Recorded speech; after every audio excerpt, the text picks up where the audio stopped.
Dinostik o'nli tizim inson ongiga sozlanganda nima sodir bo'ladi? Focus. Insonning ong yo'nalishi aniq bo'ladi. U endi chalg'imaydi, yo'qolmaydi, tarqalib ketmaydi. Fokus lazerga aylanadi va hayot bir nuqtaga yig'iladi. Nima sodir bo'ladi? Hayotdagi tartibsizlik tugaydi. Odamning ko'zi bir yo'lni ko'radi va shu yo'l ochila boshlaydi. Fikrlar ravshanlashadi. Ichki shovqin o'chadi. Fikrning vibratsiyasi kuchayadi. Nima sodir bo'ladi?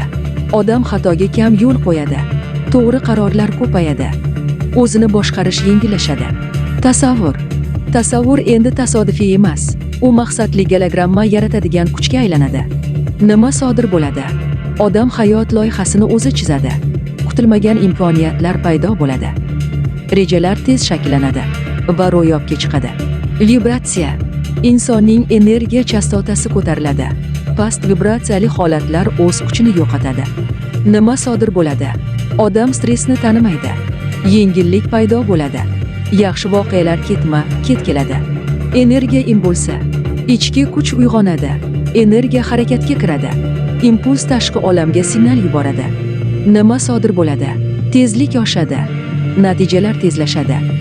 Odamning hayoti to'satdan o'zgarishni boshlaydi. Kvant materiya. Tasavvur va impuls kvant darajasiga ulanadi. Yashirin imkoniyatlar shakllana boshlaydi. Nima sodir bo'ladi? Odam istagan narsasini o'ziga tortadi. Gologrammada yangi materiya, yangi hayot formasi paydo bo'ladi. Teleportatsiya. On tezlashadi, vaqt qisqaradi, energetik sakrash yuz beradi. Nima sodir bo'ladi? Bir yil kerak bo'lgan natija bir oyda, bir oy kerak bo'lgan natija bir kunda, bir kunlik o'zgarish bir soniyada sodir bo'ladi. Vaqt chiziqli bo'lmay qoladi. U inson vibratsiyasiga moslashadi. Nima sodir bo'ladi? Odam vaqt yetmaydi degan tushunchadan chiqadi. Vaqt inson foydasiga ishlay boshlaydi. Gologramma.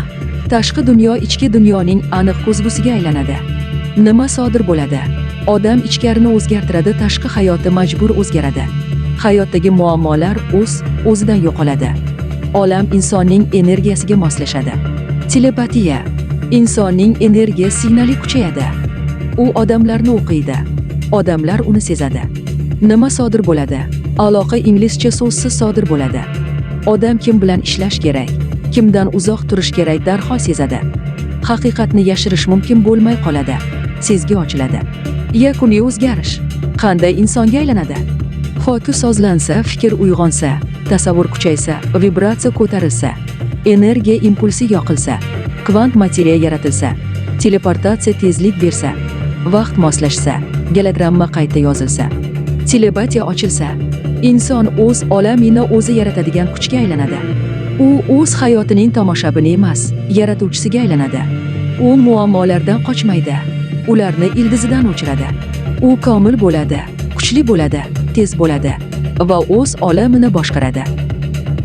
To'liq kurslarimiz sotuvda. Yangi bepul darslarni birinchilardan olish uchun obuna bo'ling va qo'ng'iroqchani bosing. Kanal rivoji uchun yaqinlaringizga ulashing. Agar yoqqan bo'lsa, sevgi ila like bosing.